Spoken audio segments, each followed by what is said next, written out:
Halo semuanya, hari ini kita sudah masuk di pertemuan 9. Di materi ini kita akan bahas tentang blog content design. Ini melanjutkan dari materi-materi yang sudah kita bahas di sebelum UTS ya.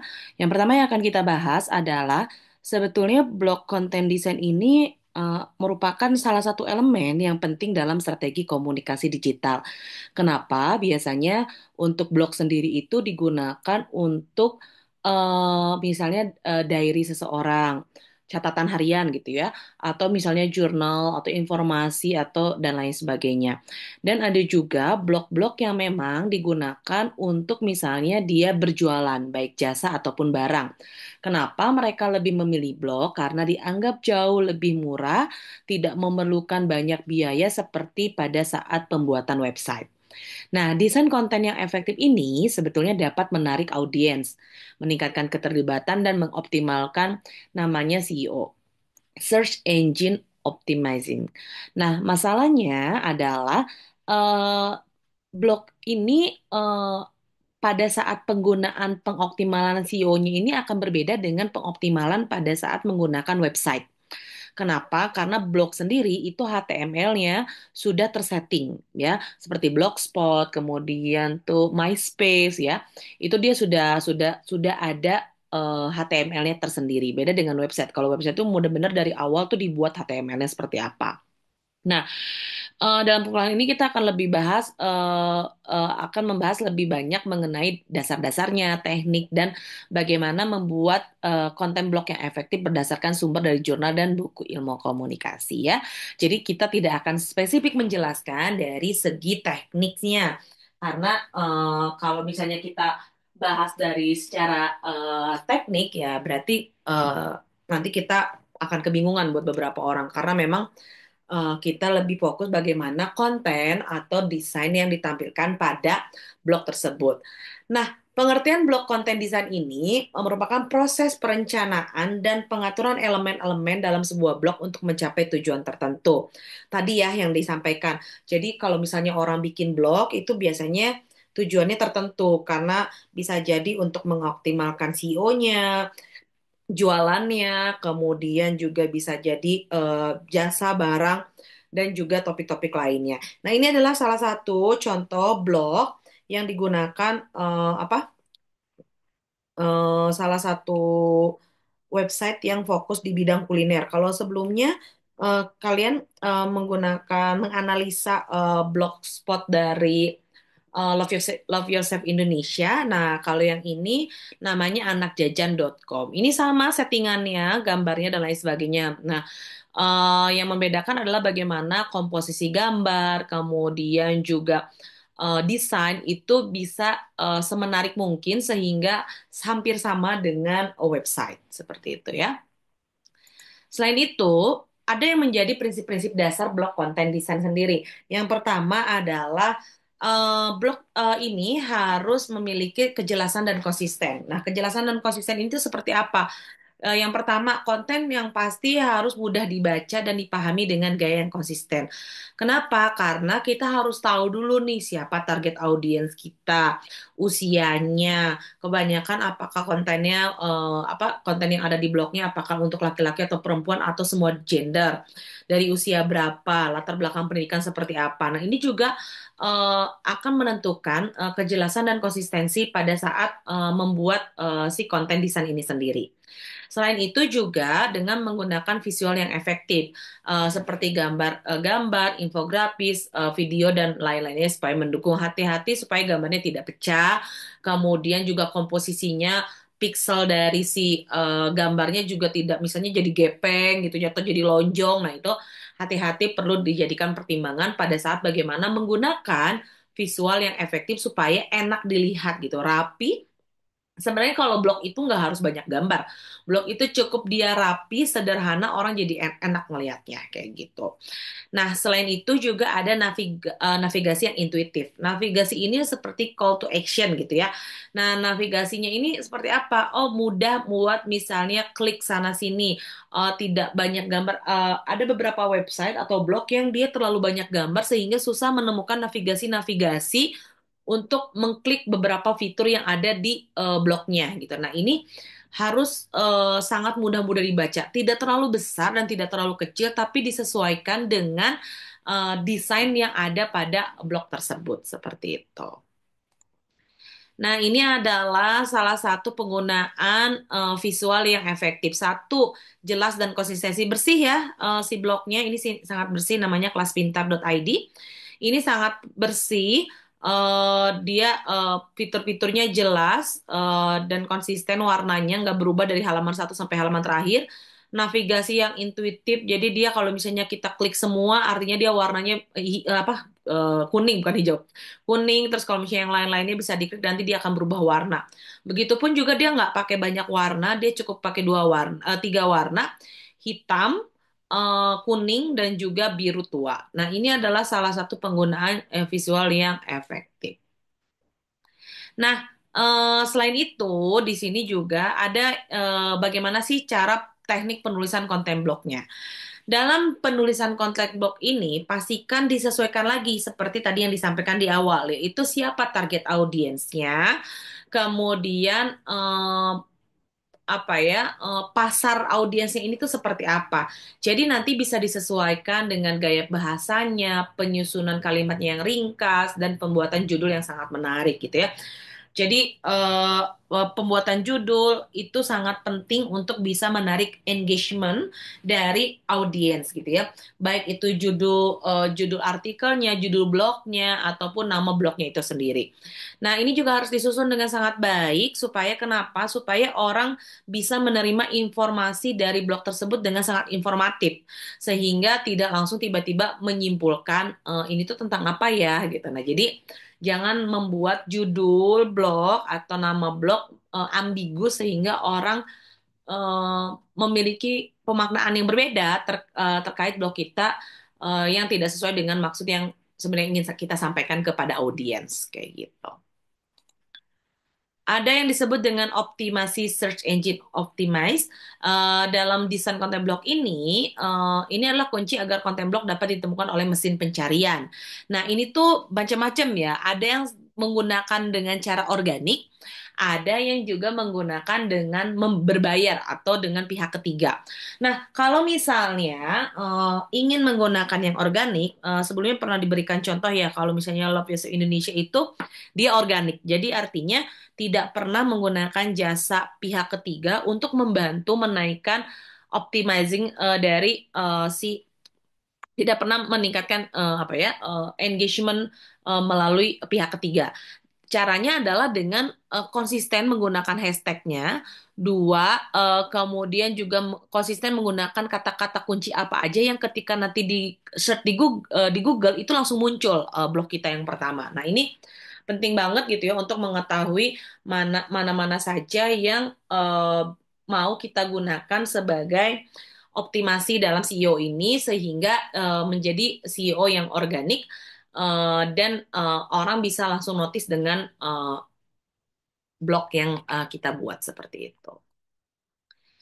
Nah, komponen utama dalam blog konten desain itu adalah tadi ya sudah dikatakan tentang identifikasi yang namanya eh, apa yang namanya target gitu ya. Target audiensnya itu seperti apa. Bisa memahami demografi, kebutuhannya, kemudian juga konten yang relevan dan menarik bagi audiens. Nah, jadi harus dipastikan dulu nih kira-kira apa yang menjadi hal yang menarik gitu.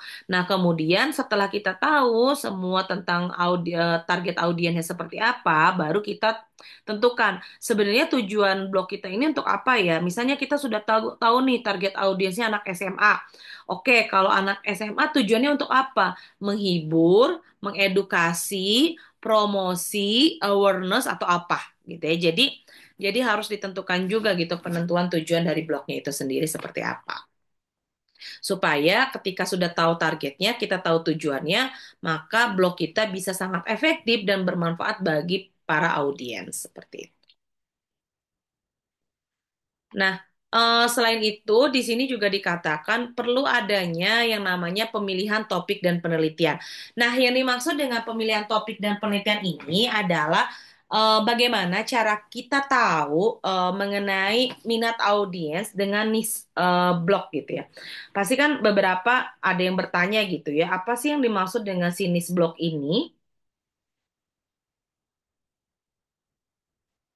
Oke, niche blog ini adalah salah satu yang menjadi apa ya istilahnya itu salah satu yang berfokus pada topik khusus atau tertentu. Biasanya di sini dengan kita tahu niche-nya itu seperti apa, satu yang pertama tuh kita kontennya jadi lebih terarah dan sesuai dengan tujuan.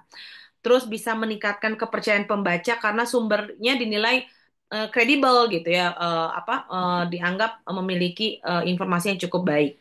Terus bisa juga membantu pembaca untuk setia karena blognya memberikan pembahasan yang mendalam, komprehensif gitu ya. Jadi nggak cuma sekilas aja. Sehingga ini juga bisa membuat para blogger-blogger lebih fokus pada topik tertentu sehingga nanti topiknya itu nggak meluas kemana-mana. Jadi fokus aja. Kalau misalnya fokusnya tentang makanan, makanan aja yang dibahas gitu ya. Nah, apa aja sih yang biasanya yang punya blog yang bisa dipilih? Biasanya tentang teknologi, finansial, kesehatan, edukasi, otomotif, parenting, kecantikan, kuliner, bisnis gitu ya.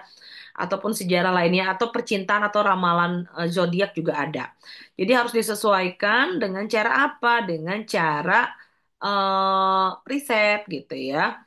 Eh, jadi kalau misalnya ingin kita tahu si ini tuh seperti apa ya, lebih ke spesifikasinya seperti apa gitu. Dan dimaksud dengan niche atau niche blog atau niche blog ya. Penyusunan struktur konten ini biasanya dari judul yang menarik, pendahuluan informatif, isi yang tertutup dan penutup yang memotivasi tindakannya seperti apa. Jadi pastikan juga struktur kontennya jelas. Setelah tahu struktur kontennya jelas, baru bisa memberikan informasi yang sangat informatif. Jadi kalau misalnya jangan tiba-tiba subjudul ada di atas, judulnya ada di bawah. Jadi pastikan judul di atas, baru subjudul, baru per tema-tema seperti apa gitu ya. Tadi sudah diberikan contoh tentang kelas Pintar ID, itu salah satu blog yang sangat-sangat rapi pada penggunaan desain, kemudian struktur konten dan lain sebagainya. Nah, selanjutnya dalam visual dan user experience. Nah, kalau ini kita skip ya, karena ini biasanya akan dilakukan oleh pihak IT atau orang-orang yang berbidang teknologi di mana dia pasti akan fokus bagaimana, makanya kan ada desain UX gitu ya, untuk ngedesain bagaimana gambar infografisnya bisa bersih, bisa enak, punya engagement yang bagus dengan pembaca. Nah, kalau optimasi SEO ini biasanya tadi gitu ya dengan cara hashtag, kemudian juga deskripsinya jelas, kemudian URL-nya juga mudah ditemukan. Jadi jangan sampai misalnya kayak kan punya ibu itu kan Love Yourself Indonesia itu blog sebetulnya. Jadi tapi akunnya apa sih, nama alamat domainnya itu bisa dipakai www.com gitu ya. Nah, jadi pastikan cari siapa nih segmentasinya. Kalau .com biasanya lebih internasional, .co.id itu pasarnya cuma ada di Indonesia. Terus misalnya ada .net gitu ya. Nah, kalau .net itu pasarnya mana? Jadi harus tahu gitu supaya nanti ketika mencari itu bisa teroptimalkan di situs pencarian kayak gitu ya. Oke, next selanjutnya ini juga penting. Kenapa? Pertama harus ada juga konsistensi dan jadwal posting. Kenapa ini penting? Karena kalau blog itu jangan sampai hari ini sebulan ini tuh rajin banget bikin blog, terus tiba-tiba minggu depan tuh nggak ada blog sama sekali gitu, atau besok tuh nggak ada blog sama sekali ya karena malas ataupun dan lain sebagainya. Jadi pastikan konsisten pada saat pembuatan blognya, penulisan blognya sehingga bisa membangun engagement yang cukup baik dengan para audiens gitu, bahwa oh ternyata si blogger ini tuh bener-bener nulis blognya tuh konsisten ya, dia bener-bener nulisnya tuh dari awal dari setiap hari Senin selalu ada tulis-tulisan yang baru, fresh dan lain sebagainya, dan itu akan meningkatkan engagement dan followers buat blog kita. Nah, kemudian ada evaluasi dan analisis kerja. Nah, evaluasi dan analisis kerja ini lebih memantau sebenarnya seberapa banyak sih orang yang nge-view, nge-like atau nge-share dari blog kita gitu ya. Nah, nanti kalau misalnya kalian buka blog, biasanya itu di situ ada keterangannya gitu, sehari ini, bulan ini, kapan, seberapa banyak orang yang kayak nge-like, nge-share atau komen terhadap blog yang kita gunakan gitu, atau yang kita miliki. Nah, ini adalah contoh dari niche yang didapat gitu ya. Keunggulannya ini tentang gaya hidup, parenting, dan hubungan. Ini menarik banget karena blog ini menonjol karena gaya tulisannya personal. Jadi bahasanya tuh bahasa sehari-hari, bukan bahasa yang kaku. Satu itu. Desainnya sederhana, di kurator sangat hati-hati. Artinya benar-benar diedit tulisannya itu benar-benar sangat sangat hati-hati supaya tidak menimbulkan double perception kepada audiens gitu. Dan juga melibatkan para audiens. Nah, kalau yang ini kewirausahaan online dan pemasaran digital ya, ini ada di sini. Nanti kalian bisa cek mana aja yang sesuai. Namanya Petfline. Biasanya dia blog sendiri tentang pengalaman tentang gimana sih bisa usaha online, kemudian pemasaran digital dan lain sebagainya, dan tips-tipsnya lain sebagainya. Nah, di si blognya Petfline ini, dia ada podcast, ada video, dan ada informasi-informasi tambahan lainnya. Nah, ini justru bisa membangun engage dengan audiensnya. Karena kenapa? Bukan hanya tulisan aja, tapi ada videonya, ada podcastnya, sehingga bisa punya kedekatan dengan audiens si penulisnya. Seperti itu. Ini beberapa materi yang digunakan. Kalau seperti biasa, kalau misalnya ada hal-hal yang tidak jelas atau kurang dimengerti, nanti bisa ditanyakan di ruang kelas ya. Terima kasih.